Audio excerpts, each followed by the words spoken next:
नमस्कार विद्यार्थी मित्रांनो, आपण पाहतोय 12th मॅथमॅटिक्स पार्ट 1 यामधला फर्स्ट चॅप्टर मॅथमॅटिकल लॉजिक. यामधली एक्झरसाइज 1.1 आपण कंप्लीट केली आहे. तर आपण पाहतोय एक्झरसाइज 1.2. 1.2 मधल्या फर्स्ट क्वेश्चन आपण काल सुरुवात केली आहे.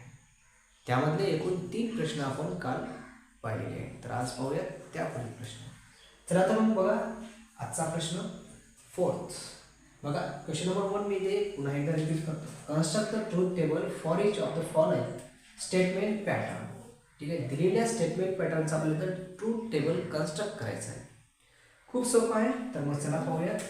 सेम कालच्याच पद्धतीने आपल्याला इथे ट्रूथ टेबल कन्स्ट्रक्ट करायचं आहे. लक्षात घ्या, इथे तुम्हाला आठवायला काय पाहिजे?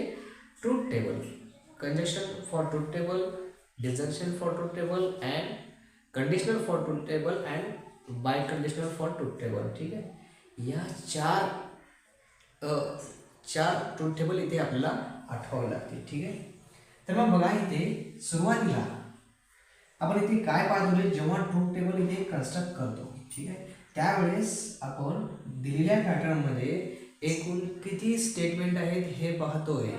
मला सांगा, या दिलेल्या पॅटर्नमध्ये एकूण स्टेटमेंट किती आहेत? 3. 1 2 3. ठीक आहे, मग एकूण 3 स्टेटमेंट आहेत. तर ट्रूथ व्हॅल्यूज किती येतात? 8. लक्षात, 2 to the power n हा फॉर्म्युला आपण यूज करतो.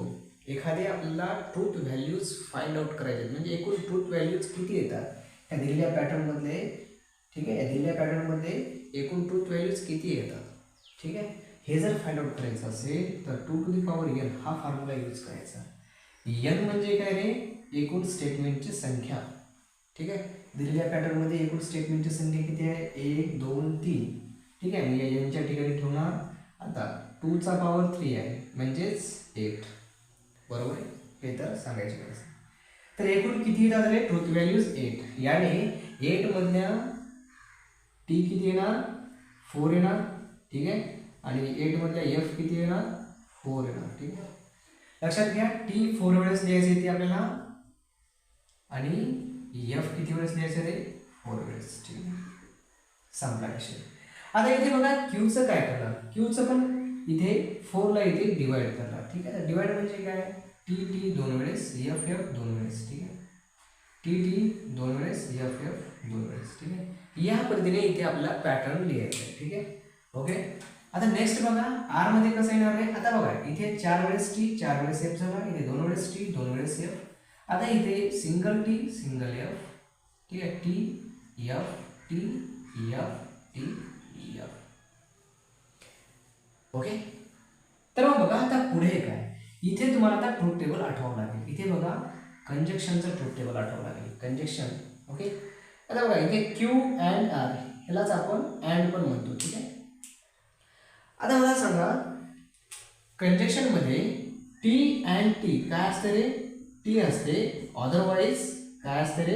F F F. लक्षात, हे मी प्रत्येक व्हिडिओमध्ये रिपीट करतोय. ठीक आहे, प्रत्येक लेक्चरमध्ये. ठीक आहे, तर मग बघा इथे क्यू अँड आर आहे म्हणजेच टी अँड टी काय येणार? T. T and T T येणार. Otherwise F F F. आता इथे बघा टी अँड एफ काय येणार? एफच. F and T F. F and F F. T and T T. T and F F. Okay, F and T F. F and F F. Okay, खूप सोपं आहे. आता पुढे काय आहे? इथे बघा या पॅटर्नला काय निगेशन आहे म्हणजे या टीचा काय होणार? एफ. या एफचा काय होणार? टी. ठीक आहे, या एफचा काय होणार? टी. या एफचा काय होणार? टी. या टीचा काय होणार? एफ. या एफचा काय होणार? टी. टी एफचा काय होणार? टी. एफचा काय होणार? खूप सोपं आहे, काही अवघड नाही. ठीक आहे, आता बघा पुढे बघा इथे P implies negation Q and R आहे इथे. ठीक आहे, लास्ट कॉलम मध्ये P implies negation Q and R. आता बघा पी इथे आहे. ओके, या पीचा हा आहे रो कॉलम.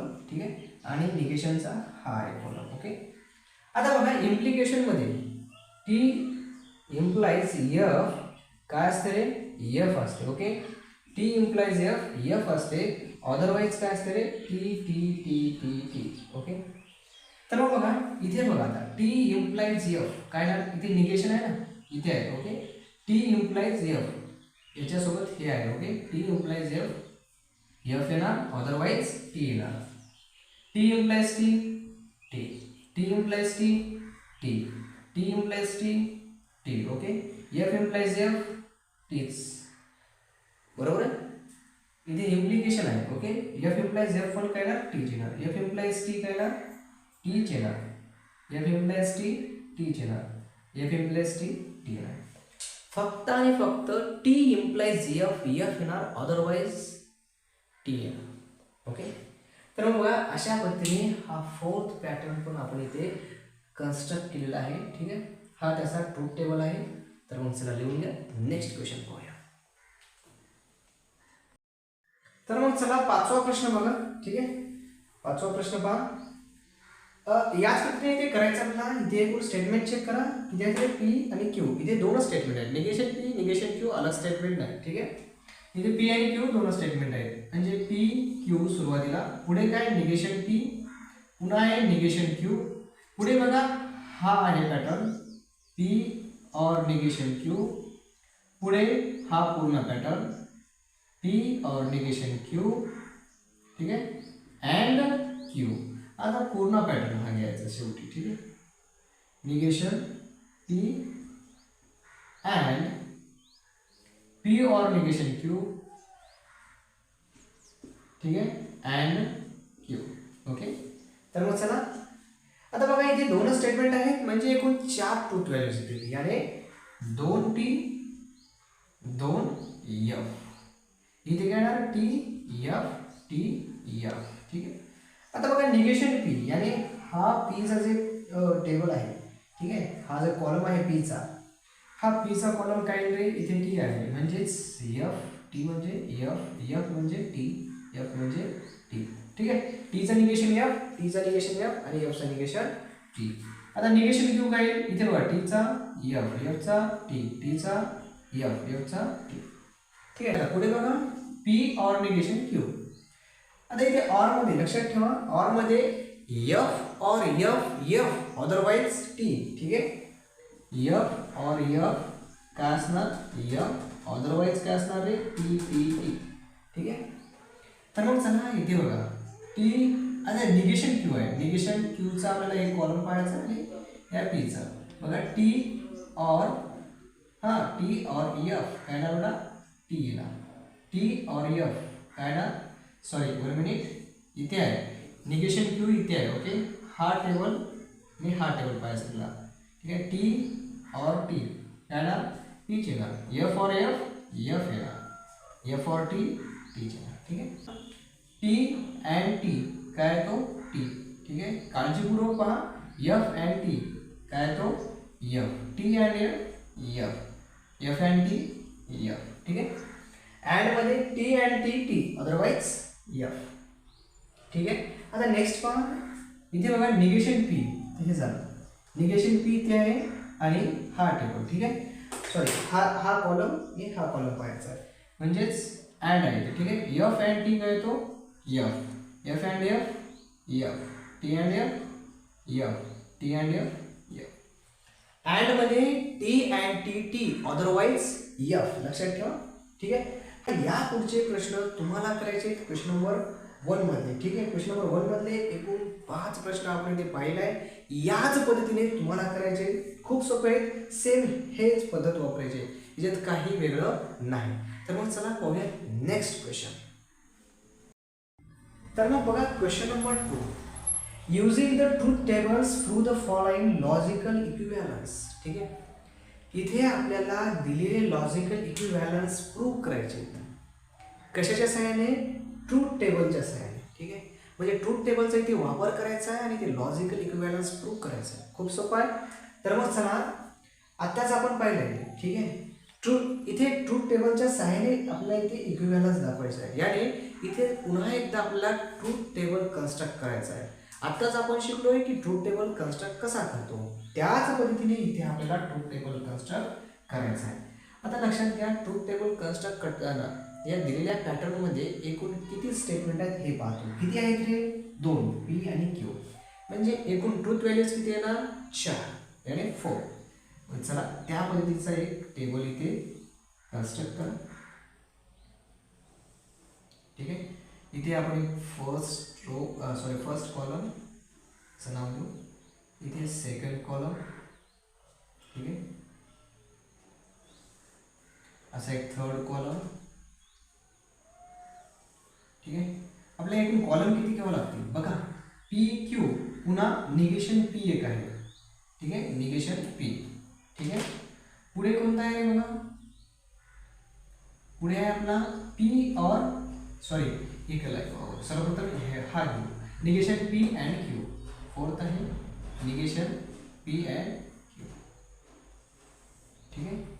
आता बघा पुन्हा फिफ्थ कॉलम घ्या, ठीक आहे, फिफ्थ कॉलम घ्या, ठीक आहे. फिफ्थ कॉलम काय हाय, ओके ओके, येईल ना, बरोबर आहे, येस बरोबर. आणि पुढे कोणता येईल, सिक्स्थ कॉलम येईल, ठीक आहे. कोणता येईल, हा पूर्ण येईल, ठीक आहे. खूप सोपं आहे, काही अवघड नाही. आता बघा हे आपण इथे कॉलमला नाव दिलेले आहेत, first, second, third, fourth, fifth, sixth, okay. तर आता बघा फर्स्टला कोण आहे, पी आहे, सेकंडला क्यू आहे, इथे निगेशन पी, थर्डला हाय, सॉरी थर्डला हाय, फोर्थ आहे, fourth negation P and Q. फिफ्थला कोण आहे, पी और क्यू, ओके. तर बघा सिक्सला कोण आहे, हा पूर्ण आहे, P or Q and negation P. बघा खूप सोपं आहे, काही अवघड नाही, ठीक आहे. तर मग चला आता काय करायचं आहे आपल्याला, इथे आता रो इथे आपल्याला ड्रॉ करायचे, ठीक आहे. 1 2 ठीक आहे, 3 हे 4, ठीक आहे.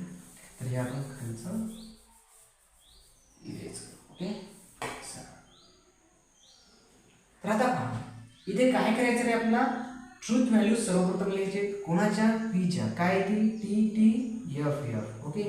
इथे दोनच स्टेटमेंट आहेत ना, पी आणि क्यू, याने ट्रूथ व्हॅल्यूज 4 येतील, 2 टी आणि 2 एफ. आता क्यू काय, टी एफ, ठीक आहे. निगेशन पी काय, टीचा एफ, एफचा टी, एफचा टी. आता इथे बघा निगेशन पी अँड क्यू काय, हाय, थर्ड आणि टू, ओके, थर्ड आणि two. Q negation P and Q आहे, याने एफ अँड टी काय इकडे, F and F, T and T and F, ठीक आहे. आता पी और क्यू, पी कुठे आहे, इथे आहे, और क्यू, ठीक आहे. याने टी और टी काय इकडे, टी और एफ, एफ और टी अँड एफ और एफ, संपलं. आता पुढे बघा हा फिफ्थ कॉलम सोबत कोण आहे, निगेशन पी, याने पी कुठे इथे आहे, फिफ्थ कॉलम सोबत थर्ड कॉलम, म्हणजे इथे अँड आहे, ओके, ठीक आहे. टी हा आहे कॉलम, ओके, लक्षात घ्या, T and F, T and F, T and T आणि एफ अँड टी, एफ, ठीक आहे. आता बघा, ओके, आलं काय, यस, ठीक आहे. तर मग आता इथे बघा, इथे आपल्याला काय पाहायचं रे, इथे बघा लॉजिकल इक्विव्हॅलन्स इक्वल आहे, ओके. आता इथे लक्षात घ्या बोस, आता पुढे हा बघा, हा याच्याबरोबर काय दाखवायचं आपला, हा दाखवायचा, ठीक आहे, हा पॅटर्न दाखवायचा, याने हा पॅटर्न कुठे आहे, फोर्थ कॉलमला आहे, इथं फोर्थ कॉलमला, म्हणजे फोर्थ कॉलम इक्वल टू हा कोणता कॉलम आहे, सिक्स्थ कॉलमला, fourth column equal to sixth column असायला पाहिजे, म्हणजे हे दोन कॉलम आयडेंटिकल असायला पाहिजे. तर आपण म्हणतो हा जो दिलेला पॅटर्न आहे इक्विव्हॅलन्स, ओके. तर मला सांगा की दिलेले दोन कॉलम, तिचे दोन कॉलम आहेत तर, ठीक आहे, आयडेंटिकल आहेत का, बघा इथे बघा एफ, त्यानंतर हे दोन कॉलम आयडेंटिकल आहेत का हे पाहायचं आपल्याला, टी याने दिलेले दोन कॉलम आयडेंटिकल आहे, याचा अर्थ दिलेला जो पॅटर्न आहे तो झालेला, ओके. म्हणजे लिहू शकता कॉलम 4, ठीक आहे, 4 अँड कॉलम 6, ठीक आहे. Column 4 and column 6 are identical, ठीक आहे. देअरफॉर जेव्हा दोन कॉलम आयडेंटिकल असतील तेव्हा हे पॅटर्न आपला ट्रू होईल, okay. P and Q equivalence to P or Q and अशा पद्धतीने आपण इथे क्वेश्चन नंबर 2 मध्ये इथे पाहिलं आहे. या पुढचे जे प्रश्न आहेत आपण उद्याच्या लेक्चरमध्ये